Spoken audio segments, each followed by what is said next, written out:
விமானத்தை இயக்கக்கூடிய விமானி மேடேன்னு அறிவிச்சா அந்த விமானம் என்னாக போகுதுன்னு தெரியுமா? ஏர் இந்தியா பிளைட் 171 அல்லது 787 ட்ரீம் லைனர் அழைக்கக்கூடிய இந்த விமானம் அகமதாபாத்ல இருந்து லண்டனுக்கு பயணிச்சிருக்கு. மொத்தமா 242 பேர் இந்த விமானத்துல பயணிச்சிருக்காங்க. விமானம் சரியா மதியம் 1:17க்கு டேக் ஆஃப் ஆயிருக்கு. சரியா 600 அடிகள் எட்டின பிறகு விமானத்தோட உயரம் கொஞ்சம் கொஞ்சமா குறைஞ்சு மதியம் 1:38க்கு மாணவர்கள் தங்கும் விடுதியோட கேண்டீன் பகுதியில இம்பாக்ட் ஆகி அதுக்கப்புறம் கிராஷ் லேண்ட் ஆயிருக்கு. சரி, இந்த விமானத்தை இயக்குன விமானி மொத்தம் 3 முறை மேடேன்னு கத்திருக்காரு. சரி, அதுக்கு முன்னாடி ஏவியேஷன்ல மேடே அப்படிங்கிறது எதை குறிக்கும்னா, விமானத்துல ஏதோ ஒரு கோளாறாகி கண்டிப்பா விமானத்தை இயக்குறது இதுக்கு மேல சுத்தமா நல்லதுக்கு இல்ல அப்படின்னா விமானத்தை சீக்கிரமா தரையிறக்கிறதுக்கான எல்லா வேலைகளிலும் ஈடுபடுவாங்க. ஆனா ஏர் இந்தியா விமானத்தோட விமானி 3 முறை மேடேன்னு கத்திருக்காரு. ஏதோ ஒண்ணு பெருசா நடக்க போறத அவரு முன்னாடியே உணர்ந்திருக்காரு. டேக் ஆஃப் ஆகி சில நிமிடங்களேயான வெறும் 600 அடி உயரத்துல இருக்கக்கூடிய இந்த விமானத்தை மத்த விமானங்களை கிளியர் பண்ணிட்டு தான் இந்த விமானத்தை கோ அரவுண்ட் கூட பண்ண வச்சிருக்க முடியும். இந்த மாதிரி ரொம்பவே குறைவான நேரம் இருக்கும்போது ஏடிசியால எந்த உதவியும் பண்ண முடியாது.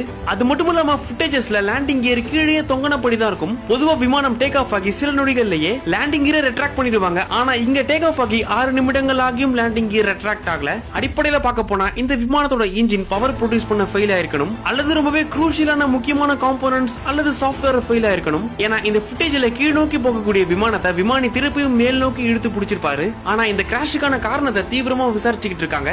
இறந்தவர்களோட எண்ணிக்கை இப்ப வரைக்கும் கிட்டத்தட்ட 200 பேரை தொட்டிருக்கு.